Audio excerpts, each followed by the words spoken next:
حي على الفلاح.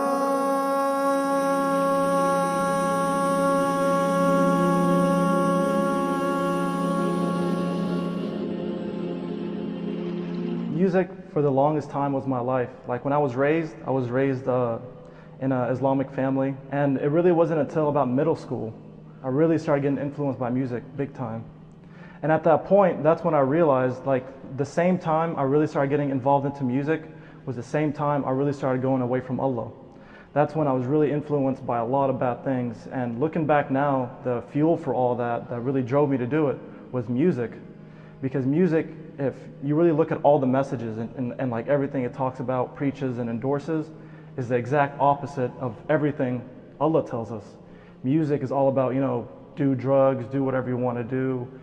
It messes up all your priorities. It really gives you a false sense of reality, this fantasy you start chasing, and it ruins your life in the process.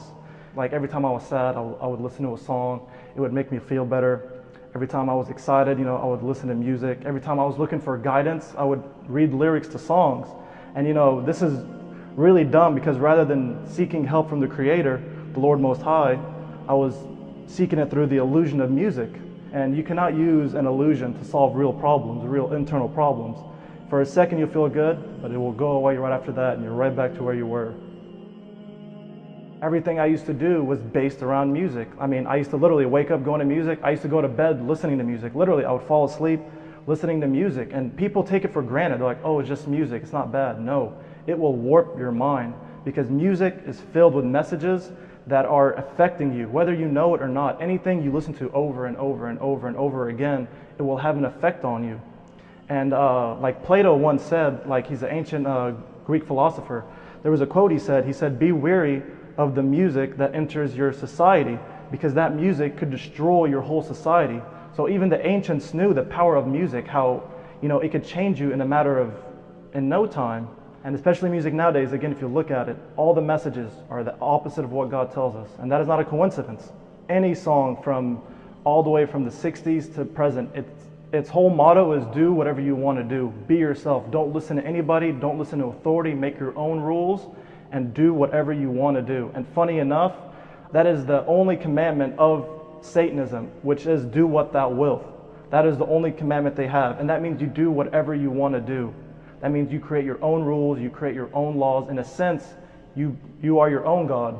And then this whole philosophy came from a man named Aleister Crowley. He is one of the most influential people of the 20th century that shaped culture, and very few people know about him. And this whole agenda that's occurring in music today that's designed to really destroy the minds and take people away from God came from this man. Once you read his history, you will want to throw up about all the stuff he used to do. But anyways, in the early 1900s, he wrote this book called the Book of the Law. And this book he claimed was given to him through divine revelation.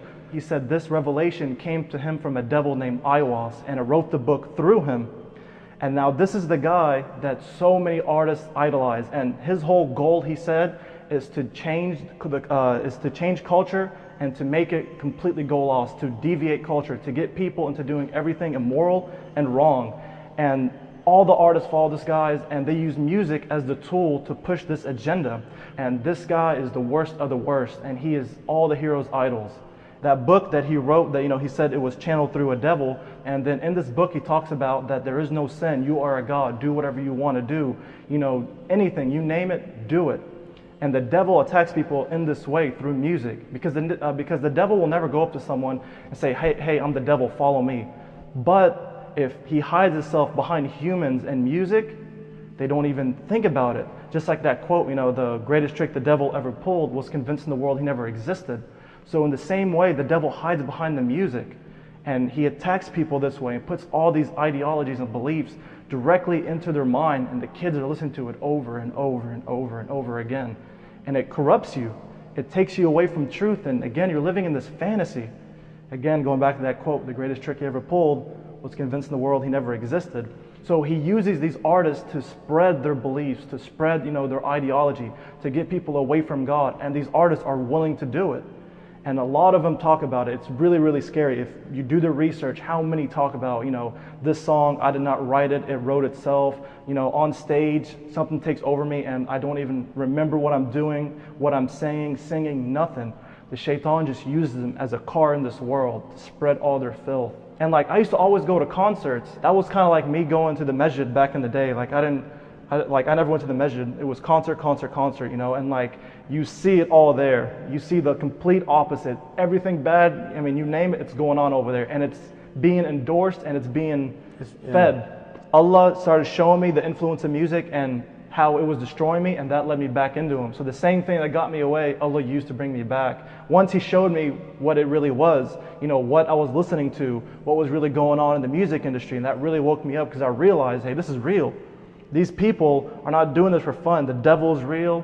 The corruption of the mind is very, very real. And that led me to believe, that was the first step. Okay, if this is real, then there really is a God, because these people are trying to take me away from Him. And why is that? Because He exists. So from there on out, I kept looking in further and further and further. And alhamdulillah, Allah kept showing me more and more and more, and just confirmed my faith, my beliefs, and alhamdulillah led me to where I am today. The end of music. This is a message for our believing brothers and sisters in Iman, who are afflicted with listening to music or were confused by statements of scholars who said that it was permissible. What can I say about music? If you ask someone the simplest question about the Prophet ﷺ, they cannot respond. But they can tell you about individuals who sing and curse all day and produce the worst messages for our youth, offering nothing positive to their communities or to the environment. They can tell you about those people and their childhood and where they grew up and who they married and who they're dating and what year they put out their albums.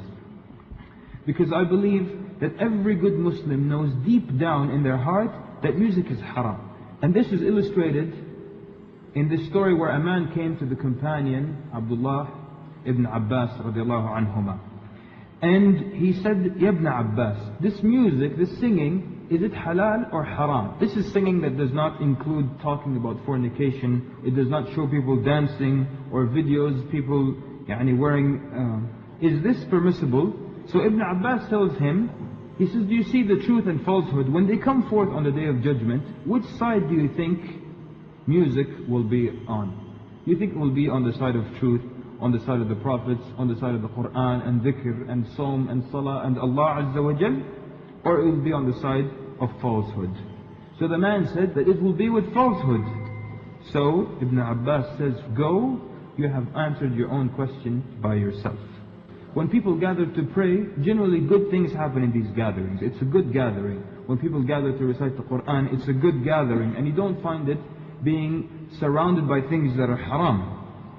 But things that are haram are usually surrounded with things that are haram. And look at the things that surround music. Whenever people gather around music, there are typically not gatherings of righteous people.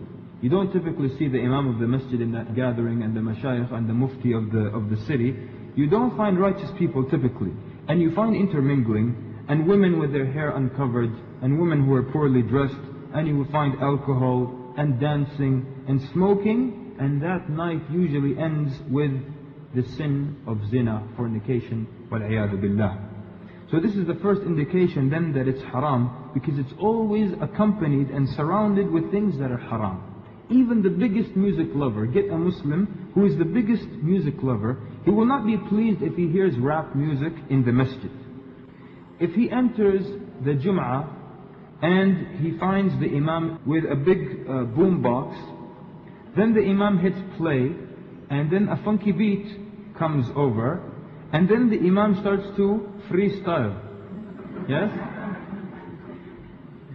The biggest music lover in the audience will become upset and offended. Why? Because they know this is something that is totally opposite of the feeling that he came to get.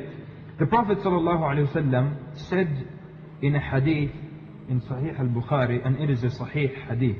He said, there will be amongst my ummah people who permit 4 things. Al-hira, which is adultery or fornication, and silk, and alcohol, and musical instruments.